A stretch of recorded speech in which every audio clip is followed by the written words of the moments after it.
Turtlebox Ranger versus JBL Charge 5. And the real question is whether the Turtlebox is worth almost twice the money. Both are waterproof, both get loud, but people who buy the cheaper one for tailgates and boat days often say it gets swallowed up outside. And paying more for a tougher, louder speaker only makes sense if you're actually out there. By the end, you'll know which one fits you. Let's break it down. Let's start with the thing everybody searching this actually cares about, which is whether the speaker still cuts through when you're outside, with wind, a grill going, and people talking. The Turtlebox Ranger is built around that problem. It's rated at 105 decibels out of a pair of 2-inch woofers, and reviewers who take it to tailgates and boat docks say it really does get there. It's loud enough to bother the group parked next to you. The JBL Charge 5, meanwhile, tops out around 89 decibels, and that gap is bigger than it looks on paper because decibels don't add up in a straight line. Indoors, on a patio, in a garage, the Charge 5 fills the space fine, and nobody's complaining. Put it in an open backyard with 20 people, and it starts getting swallowed. For big open spaces, the louder option wins here, and it isn't close. But raw volume only helps if it still sounds like music when you push it. And this is where the Ranger gives some of it back. Because past about 3/4 of the way up, the bass starts crowding the mids and the highs smear. There's no app and no EQ, so that bass-forward tuning is what you get. Take it or leave it. The Charge 5 goes the other direction, with a dedicated tweeter, dual bass radiators, and an app where you can actually adjust the EQ to your taste. Owners consistently say it stays clean and full at the volumes they use.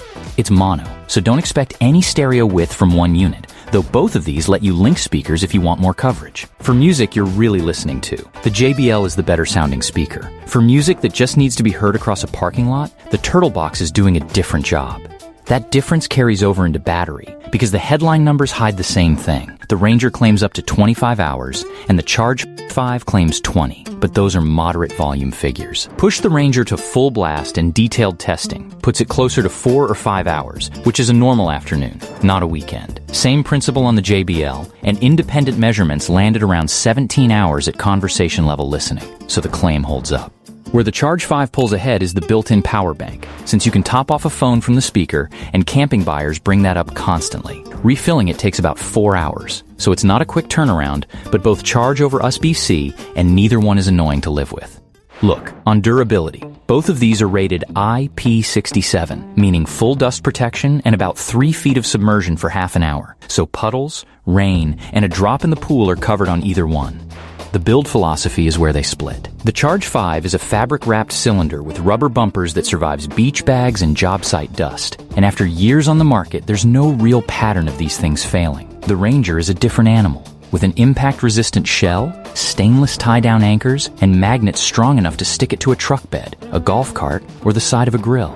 Here's one owner on the Turtlebox that got my attention. I bought it for my husband, and he uses it constantly outside on the ATV, the golf cart, and the pontoon. It holds up fine out there. The magnetic mount is a real plus, and the sound comes through clear. That said, there's a scattered cluster of reports about drivers giving out within the first few months on some units. And at this price, I'd rather you know that going in than find out later. It's not what most owners describe, but it's there. On size, the Ranger is a tall, upright thing with a handle that takes up almost no counter space, while the Charge 5 is a fatter cylinder about the length of a football with no handle at all. Both fit in a backpack, and the Turtlebox is a pound heavier. So where does the money actually go? The Charge 5 is the cheaper one by a wide margin, and for that you get app control, EQ, the phone charging power bank, and sound that most people find more balanced day to day. The Ranger costs quite a bit more, and that extra buys you real volume, the magnets and tie-downs, and a housing built to get thrown in a truck bed. That premium only makes sense if you're actually using the rugged, outdoor-first side of it. Here's the call. For most of you watching this, the Charge 5 is the smarter buy, because it sounds better at the volumes you'll actually use, it charges your phone, and it costs a lot less for what most people need. The Ranger earns its money if your weekends happen on a boat, a truck bed, or a wide-open field where sound just disappears, and those magnets and tie-downs are worth something to you. But if the speaker mostly lives inside the house and comes out for the deck now and then, spending double gets you volume you'll never use. And if you want to tune the sound to your ears only, the JBL lets you do that. And you, which one would you pick? Let me know in the comments. Links below in the description.